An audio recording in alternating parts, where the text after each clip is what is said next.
अस्सलाम वालेकुम जी। इस वक्त सुप्रीम कोर्ट में मौजूद हूँ। अहम तरीन केस की समाअत हुई है। मुशर्रफ का गद्दारी का केस था आज, और उसके ऊपर जो स्पेशल कोर्ट का फैसला था उसे कलअदम करार दिया था लाहौर हाई कोर्ट ने। और जब ये कलअदम करार दिया गया था, मुशर्रफ को जब सज़ा दी गई थी और उसके फैसले को जब कलअदम करार दिया गया था, तो लाहौर हाई कोर्ट के उस वक़्त जो जज थे वो जस्टिस मज़ाहिर अली नकवी साहब थे। उन्होंने इस फ़ैसले को कलअदम करार दिया था, लेकिन फ़ैसले को कलअदम करार देने की जो ग्राउंड्स उन्होंने बयान की वो इंतहाई अहम तरीन है। उसमें उन्होंने ये कहा था कि जो स्पेशल कोर्ट बनाई गई है इसके लिए कैबिनेट का अप्रूवल होना ज़रूरी है। तो कैबिनेट का अप्रूवल जबकि मौजूद नहीं था, तो इस कोर्ट का दिया हुआ फैसला भी ज़ाहिर है उसको भी कलअदम करार दे दिया गया, जबकि कोर्ट के ऊपर ही एतराज़ उठाए गए थे। तो लाहौर हाई कोर्ट के इस फैसले के बाद एक अपील दायर हुई थी, और मुतफर्रिक अपीलें खैर दायर हुई थी सुप्रीम कोर्ट के अंदर। 2019 में जो है वो अपीलें दायर की गई थी। 2019 में अपीलें जो दायर की गई उन पर एतराज़ात लगाए गए थे रजिस्ट्रार की तरफ से, और फिर चीफ जस्टिस उमर अता बंदयाल के चैम्बर में ये हुक्मनामा जारी किया गया था कि इसको जो है वो लार्जर बेंच के सामने लगाया जाए। लेकिन सलमान सफदर ने आज दलाइल देते हुए, जो कि मुशर्रफ जनरल रिटायर परवेज़ मुशर्रफ के वकील थे, उन्होंने आज बताया कि उस वक़्त केस इसलिए नहीं लग पाया कि एतराज़ लगाया गया, और एतराज़ के बाद जब उमर अता बंदयाल ने कहा कि इसको लार्जर बेंच के सामने लगाया जाए, तो उसके बाद आज तक केस जो है वो समाअत के लिए लग ही नहीं सका। जिसके बाद चीफ जस्टिस काजी फाइज ईसा ने कहा कि इस तरह से किसी का नुकसान नहीं होना चाहिए, और जब एक हुक्मनामा जारी किया गया कि इसको लार्जर बेंच के सामने समाअत के लिए मुकर्रर किया जाए, तो फिर क्यों मुकर्रर नहीं किया गया, इसको मुकर्रर होना चाहिए। और उसके बाद उन्होंने सलमान सफदर साहब के तमाम दलाइल सुने, और उसके बाद सलमान सफदर की दरख्वास्त को मंजूर करते हुए समाअत के लिए मुकर्रर कर दिया। और उसके बाद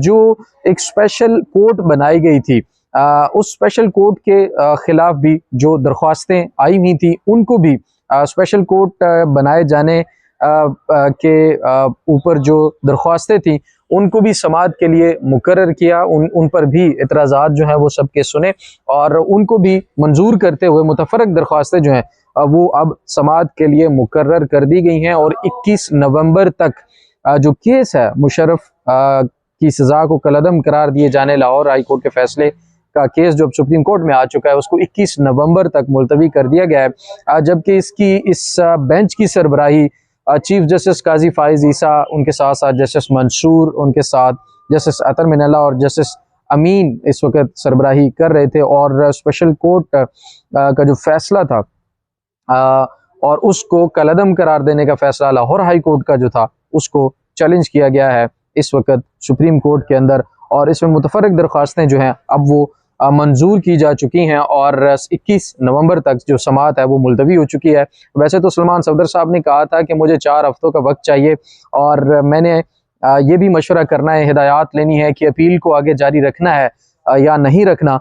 और जिसके बाद चीफ जस्टिस ने कहा कि बस आपने एक ही चीज़ कंफर्म करनी है कि अपील आगे जारी रहेगी या नहीं रहेगी, इसके अलावा कोई और इसके ऊपर मजीद मुशावरत की अब गुंजाइश जो है वो मौजूद नहीं है।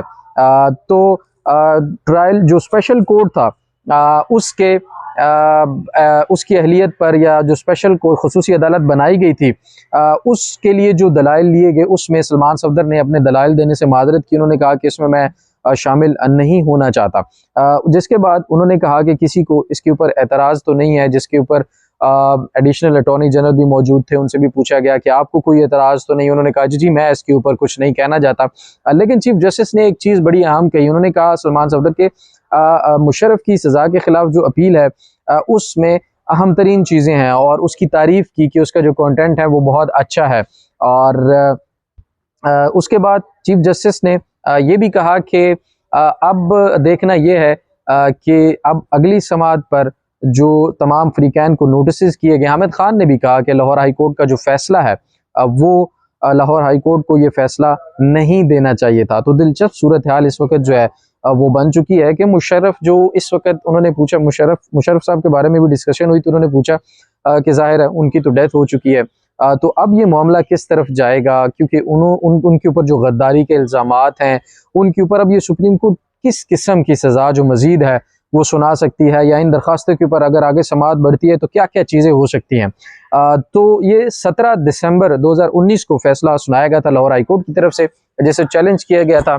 और इस वक्त जो है अब ये तमाम मामलात जो है वो पहुंच चुके हैं सुप्रीम कोर्ट के अंदर। दूसरी तरफ इसका एक एंगल और भी है, वो ये है कि लाहौर हाई कोर्ट में जिन जज साहब ने ये फैसला सुनाया था वो थे जस्टिस मज़ाहिर अली नकवी। अब दूसरी तरफ जुडिशल काउंसिल में भी एक इंक्वायरी जस्टिस मज़ाहिर अली नकवी के खिलाफ जो है वो आ चुकी है और उनसे जवाब मांगा गया है, जिसका मुमकिन तौर पर जवाब वो आइंदा आने वाले हफ्ते में जमा करवाएंगे। लेकिन कुछ हलकों में ये बातें भी हो रही हैं कि जस्टिस मज़ाहिर अली नकवी के गिर्द जो घेरा है वो भी तंग किया जा रहा है, क्योंकि जुडिशल काउंसिल के अंदर जो इस वक्त इंक्वायरी उनके खिलाफ चल रही है ऑडियो लीक्स केस में, उसमें भी उनसे नोटिस जारी करके उनसे जवाब मांगा गया है। अब देखना यह है कि वो जवाब कितना तसल्ली बख्श होता है, या वो जवाब जमा करवाने के बाद ये कार्रवाई आगे किस तरफ बढ़ती है या नहीं। अब दूसरा केस जो है मुशर्रफ का हाई ट्रिजन केस जो है इसको खोला गया है, इसकी समाअतें भी अब लग चुकी हैं। 21 नवंबर को इसके ऊपर भी समाअत होगी और जो बात हो रही है वो यही है कि जस्टिस मज़ाहिर अली नकवी का जो फैसला है अब वो किस हद तक ठीक है या नहीं, इसके ऊपर काफ़ी तनकीद जो है वो हो रही है।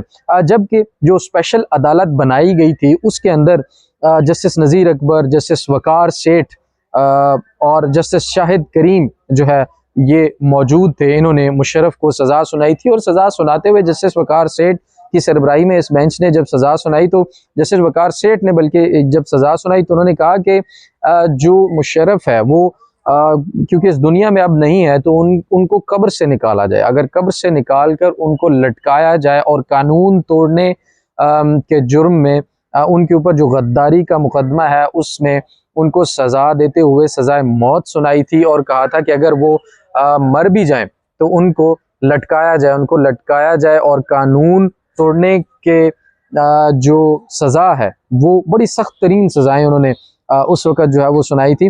जबकि मुशर्रफ के ऊपर ये इल्ज़ाम था, बल्कि हकीकत भी यही है, इल्ज़ाम तो नहीं, कि उन्होंने कानून तोड़ा, उन्होंने गद्दारी की।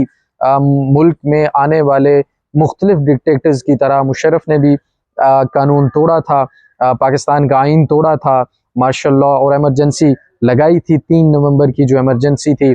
और उसके बाद मुल्की हालात इस तरह बने कि तमाम सियासी सरगर्मियाँ रुक गई, एक डिक्टेटरशिप मुल्क के ऊपर जो है वो चलना शुरू हो गई, जिसके बाद जाहिर है एक जमहूरी मुल्क को हर तरह से नुकसानात उठाना पड़ते हैं, वो पाकिस्तान को भी नुकसानात उठाना पड़े। और उसके बाद जो पूरी दुनिया में पाकिस्तान का मजाक उड़ाया गया वो एक अलग स्टोरी है पूरी की पूरी, किसी और वक्त उसको भी आपके सामने रखेंगे। लेकिन मुशर्रफ की गद्दारी जाहिर रहता है कि उन्होंने आइन के साथ गद्दारी की और उस गद्दारी के खिलाफ इस स्पेशल कोर्ट ने 3 रुकनी बेंच जिसमें जस्टिस वकार सेठ सरबराही कर रहे थे उसने सज़ा सुनाई थी और उस सज़ा को कलअदम करार दिया था जस्टिस मज़ाहिर अली नकवी ने। और अब वो तमाम दरख्वास्तें और सलमान सफदर साहब जो उन्होंने जब उन्होंने इस सज़ा को चैलेंज किया था सुप्रीम कोर्ट में, वो अब तमाम दरख्वास्तें जो हैं चीफ जस्टिस काजी फाइज ईसा की सरबराही में 4 रुकनी बेंच सुप्रीम कोर्ट में सुन रहा है और 21 नवंबर को इसके ऊपर अगली समाअत होगी। जो मजीद समाअत होगी उसका अहवाल भी